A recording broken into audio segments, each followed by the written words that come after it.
अच्छा बच्चों, ये जो बेसिकली रिव्यू आर्टिकल या लिटरेचर रिव्यू है, यानी आप रिव्यू आर्टिकल कोई लिख रहे हो या कोई पढ़ रहे हो या किसी भी आप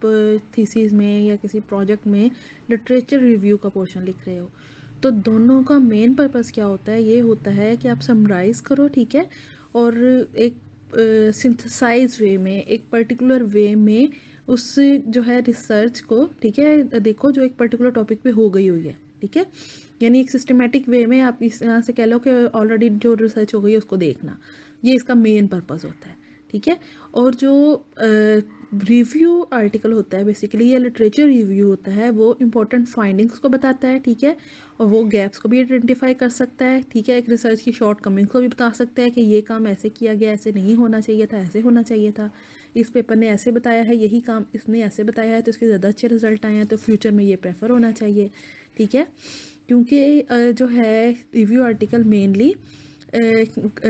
डिस्क्राइब करता है, ठीक है, ये दूसरों की स्टडीज़ को, ठीक है। तो ये जो है बेसिकली जो फोकस्ड होता है, ये फोकस्ड किस पे होता है?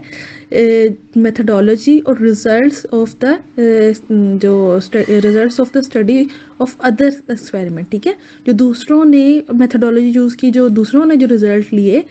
उनको जो है ना यूज़ करते हुए हम सारा का सारा जो रिसर्चर्स को डिमॉन्स्ट्रेट करते हैं, ठीक है, उसको हम जो है वो बताते हैं। यानी हम खुद इसमें मेथडोलॉजी कोई डेवलप नहीं करते हैं, हम इसमें खुद कोई रिजल्ट नहीं लेते हैं, ऑलरेडी अवेलेबल जो रिजल्ट्स हैं उनको हम एग्जामिन करके तो हम उनके ऊपर जो है डिस्कशन करते हैं, ठीक है, उनका समराइज करते हैं, उनको एनालाइज करते हैं। अब जो मेन यहाँ पे इम्पोर्टेंट बात क्या है कि इसकी जो ऑडियंस कैसी होती है आमतौर पे एक रिव्यू आर्टिकल की, जो रिव्यू आर्टिकल है उसकी ऑडियंस ज़्यादा ब्रॉड होती है, ठीक है। यानी इसका क्या मतलब है, अगर आप जो है किसी पर्टिकुलर मेटल पे काम कर रहे हो, आप मेटल की जो है फर्स्ट को नैनो पार्टिकल सिंथेसिस पे काम कर रहे हो, ठीक है, जब आपने एक्सपेरिमेंट किया तो आप एक पर्टिकुलर मेटल को सिंथेसाइज करोगे, ठीक है, और उसको आप जो है वो एनालाइज करोगे, ठीक है, और एनालाइज करने में भी अब खास यानी बायोलॉजिकल एक्टिविटीज आपने उसकी अगर फाइंड की और सरफेस एरिया वगैरह फाइंड किया, आप उस तक ही रहोगे। लेकिन जब आप रिव्यू आर्टिकल लिख रहे हो, ठीक है, आपने उसके अंदर उसी मेटल के जितनी एक्टिविटीज हुई होंगी अभी तक, जितने उसके मेथड यूज हुए हैं उसके पार्टिकल सिंथेसाइज करने के लिए, ठीक है, और जो जितने भी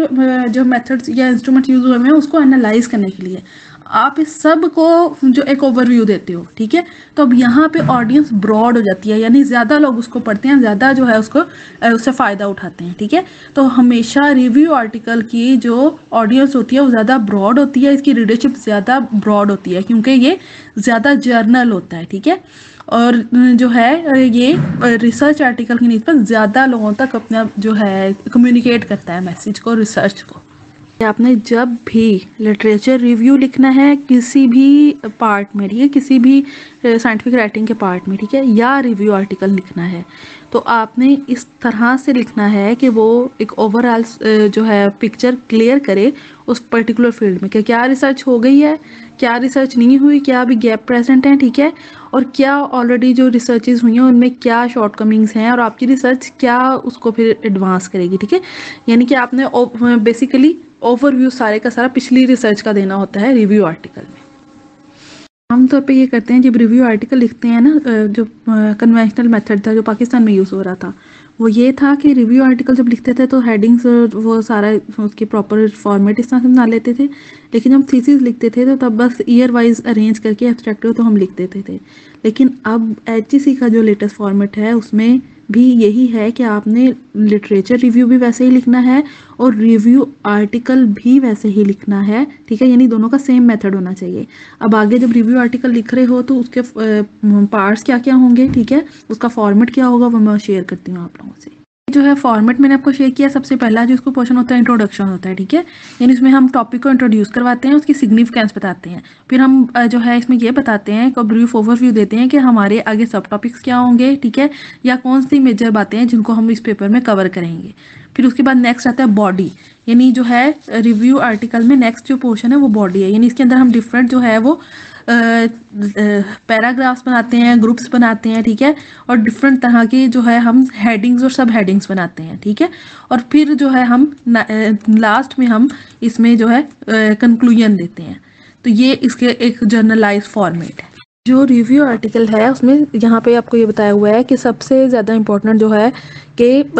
जो है ग्रुप्स या क्लस्टर्स आप किस तरह से बनाते हो, ठीक है। आगे जो आप बात करना चाह रहे हो उनको डिफरेंट ग्रुप्स में डिवाइड करते हो, ठीक है। उनको जो है क्लस्टर्स में डिवाइड करते हो, डिवाइड करने के लिए आप सब हेडिंग्स यूज़ करते हो, ठीक है। तो जो है हमारे पास सबसे इम्पॉर्टेंट बात क्या है, अगर हम रिव्यू आर्टिकल लिख रहे हैं तो हम सबसे इम्पॉर्टेंट बात ये है कि हम क्राइटेरिया ऑफ ग्रुपिंग डिटरमिन करें कि हमने इस खास टॉपिक पे, फर्ज करो सिंथेसिस ऑफ नैनो पार्टिकल्स अगर टॉपिक है, ठीक है, या जो है मेडिसिनल इम्पॉर्टेंस ऑफ जो है कोई भी आप प्लांट ले लो, ठीक है, मेडिसिनल इम्पॉर्टेंस ऑफ आप कह लो कि सौंफ, इस पे आप लिखना चाह रहे हो, ठीक है। तो अब मेडिसिनल इंपॉर्टेंस ऑफ सौंफ पे आप यानी पहले सौंफ पे सारे आर्टिकल्स ढूंढोगे, ठीक है, फिर उसके जो है मेडिसिनल इंपॉर्टेंस किस किस तरह से स्टडी हुई है वो सारा ढूंढोगे,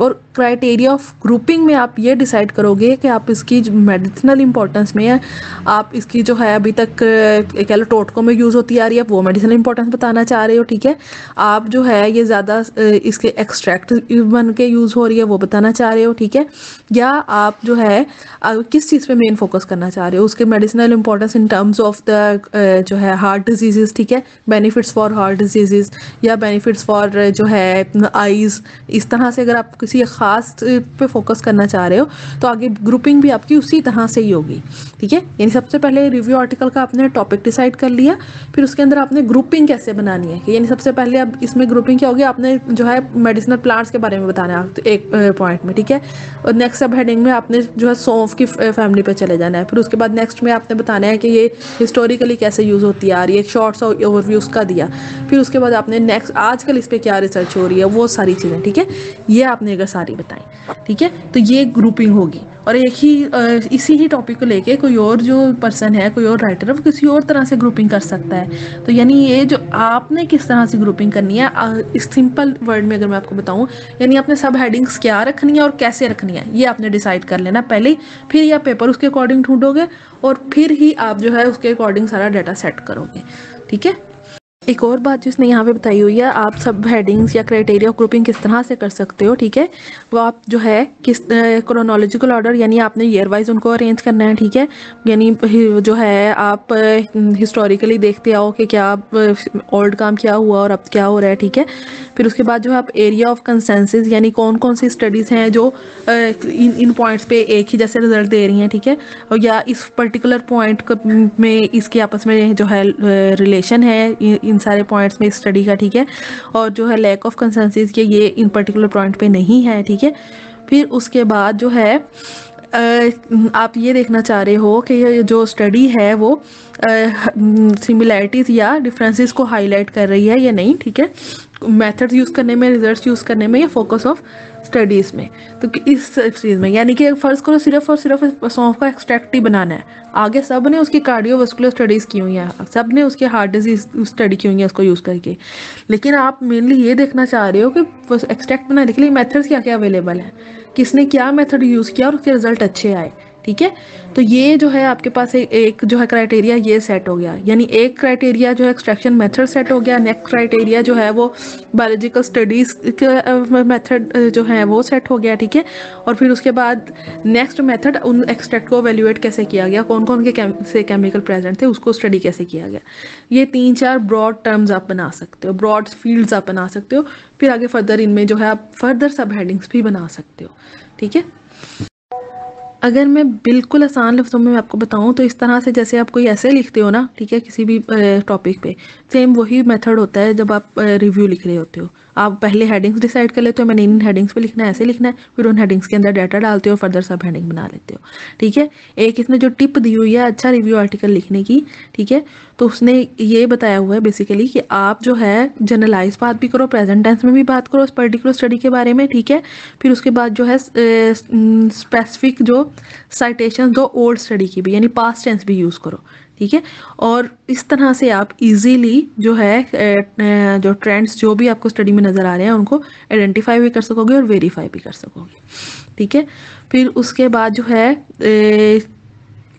नेक्स्ट बात यह है कि जो भी आपने टॉपिक शुरू किया है या जो भी कंक्लूडिंग सेंटेंस और पैराग्राफ यानी जो लास्ट सेंटेंस हैं पैराग्राफ के या सेक्शन के, ठीक है, वो रिसर्च फाइंडिंग्स के बारे में एक ओवरव्यू देना चाहिए, ठीक है। एक जो है वो सिंथेसाइज होने चाहिए, यानी अट्रैक्टिव होने चाहिए। एक ओवरव्यू सारी की सारी बात कर दें ऊपर जब सारे ये बात आप कराए हो, ठीक है। फिर उसके बाद जो है वो लाइंस जो है वो आप उसकी बात उससे सिमिलर है या नहीं, आपकी बात उससे डिफरेंट है या नहीं, ठीक है। और आप एग्री कर रहे हो, आपने एग्रीमेंट देखे रिजल्ट्स में या डिसएग्रीमेंट देखे, ठीक है। तो जो है ये सारी की सारी आप जो है बिल्कुल एंड पे पहले सारे आपने रिपोर्ट कर दिया, ये रिजल्ट है, ये रिजल्ट है, एंड पे आप इस तरह से उसको समराइज कर सकते हैं। जो कंक्लूजन होता है एट द एंड, वो क्या बताता है हमें कि वो एक फाइनल जनरल ओवरव्यू देता है कि हमने पूरी स्टडीज़ में क्या ट्रेंड देखे, ठीक है, क्या हमने जो है ऑब्जर्व किया और क्या फर्दर रहता है जिसको हम एक्सप्लोर कर सकते हैं, ठीक है। तो ये हमें सारे का सारा जो है वो ओवरव्यू देता है। जो कंक्लूजन होता है आमतौर पर शॉर्ट होता है, ठीक है। वो सारी की सारी मेरी बात को जो है इसके अंदर हम समराइज़ करके हम फ्यूचर जो है रिसर्च के डायरेक्शंस बताते हैं, हम जो है इसकी प्रैक्टिकल एप्लीकेशंस बताते हैं कि ये जो स्टडीज़ हो रही हैं इसकी ये प्रैक्टिकल एप्लीकेशंस हैं, ठीक है। और ओवरव्यू स्टडी का ये है। जो इसके डिस्टिंग्विश फीचर हैं, डिस्टिंग्विश एलिमेंट्स हैं, वो सबसे बड़ा क्या है कि ये डिस्क्रिप्टिव होता है, ठीक है। लार्जली डिस्क्रिप्टिव होता है। ऑलरेडी जो रिसर्च हो गई है उसको ये डिस्क्राइब करता है, लेकिन डिस्क्राइब किस तरह से करता है? विद एनालिसिस, ठीक है। आपने एनालिटिकल टाइप ऑफ रिसर्च में ये पढ़ा था, रिव्यू आर्टिकल्स उसमें आते हैं, ठीक है। तो यानी सिर्फ डिस्क्राइब नहीं करना बल्कि एनालाइज भी करना है साथ हमने इसमें, ठीक है। और जो भी रिसर्च हो गई है उसका ओवरऑल जो है हम एनालाइज करते हैं, जो एक पर्टिकुलर फील्ड में क्या रिसर्च ट्रेंड्स चल रहे हैं, ठीक है, क्या जो है वो स्पेसिफिक पैटर्न्स चल रहे हैं, इसको हम करते हैं, फिर इंटरप्रेट करते हैं, ठीक है, कि क्या जो उस पर्टिकुलर फील्ड में क्या जो नॉलेज है वो अवेलेबल है, ठीक है, और क्या हम पर्टिकुलर नॉलेज फर्दर ऐड कर सकते हैं। तो हम जो है सारा रिव्यू आर्टिकल में बेसिकली ये चीज़ें बताते हैं। फिर उसके बाद नेक्स्ट हम ये बताते हैं